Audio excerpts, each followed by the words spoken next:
আসসালামু আলাইকুম ওয়া রাহমাতুল্লাহি ওয়া বারাকাতুহু।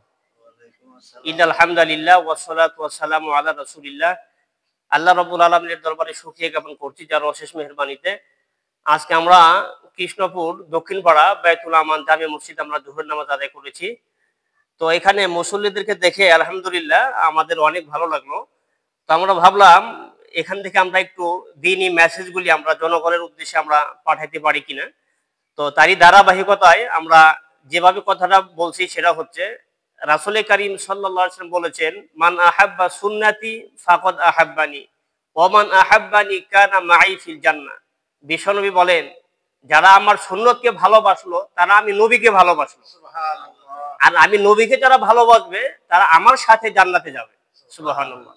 তো এজন্য আমরা যেহেতু মসজিদের মধ্যে আসছি, তো আমরা মসজিদে ঢোকার এবং বের হওয়ার আমরা কয়েকটা সুন্নতের কথা বলবো।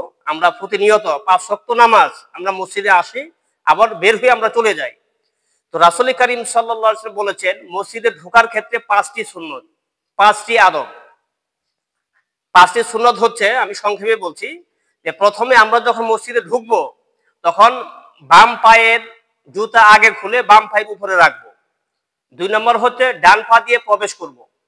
3 নম্বরে বিসমিল্লাহ পড়বো, দরুদ শরীফ পড়বো, এরপরে দোয়া পড়বো। এই 3টা একসাথে পড়া যায় এভাবে, বিসমিল্লাহি ওয়াসসালাতু ওয়াসসালামু আলা রাসূলিল্লাহ আল্লাহুম্মা ইফতাহলি আবওয়াবা রাহমাতিক।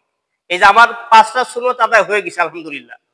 আল্লাহুম্মা ইফতাহলি আবওয়াবা রাহমাতিক, রব্বুল আলামিন আমার জন্য তোমার রহমতের দরজাকে খুলে দাও। সুবহানাল্লাহ। এই দোয়ার মাধ্যমে আমরা মসজিদে প্রবেশ করলে যতক্ষণ থাকবো শুধু সওয়াব লেখা হতে থাকবে, সওয়াব লেখা হতে থাকবে। আবার যখন নামাজের পরে বের হব তখন আদব হচ্ছে আমরা বাম পা আগে দিয়ে বের হয়ে বাম পায়ের জুতার উপরে বাম পাটা রাখবো, এরপরে ডান পায়ের জুতা আগে প্রবেশ করব। 3 নম্বর হচ্ছে বিসমিল্লাহ, 4 নম্বর দরুদ শরীফ, 5 নম্বর হচ্ছে দোয়া পড়া। বিসমিল্লাহি ওয়াসসালাতু ওয়াসসালামু আলা রাসূলিল্লাহ আল্লাহুম্মা ইন্নী আসআলুকা মিন ফাদলিক, রব্বুল আলামিন তোমার কাছে আমি তোমার ফজল চাই, তোমার নিয়ামত চাই, তুমি আমাকে দান করো। তো এভাবে এই দোয়াগুলি আমরা পড়বো। যেমন আমি একটু দেখাচ্ছি আপনাদেরকে প্র্যাকটিক্যালি, আমি একটু এভাবে, যেমন আমি এখন মসজিদের বাইরে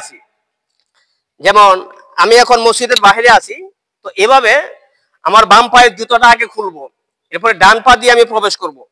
বিসমিল্লাহি ওয়াসসালাতু ওয়াসসালামু আলা রাসূলিল্লাহ আল্লাহুম্মা ইফতাহলি আবওয়াবা রাহমাতিক। এই আমি মসজিদে ঢুকে পড়লাম।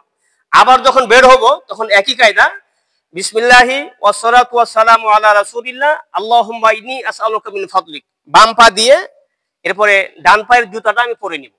তাহলে আমার ঢোকার ক্ষেত্রেও 5টি সুন্নত, বের হওয়ার সময়ও আমার 5টি সুন্নত আদায় হয়ে গেল। আল্লাহ রাব্বুল আলামিন আমাদের সবাইকে তৌফিক দান করেন, প্রত্যেকটা জায়গায় আমরা যেন সুন্নত মোতাবেক আমল করতে পারি। আল্লাহ রাব্বুল আলামিন তৌফিক দান করেন, সবাই বলি আমিন। ওয়া আসসালামু আলাইকুম ওয়া রাহমাতুল্লাহি ওয়া বারাকাতুহু।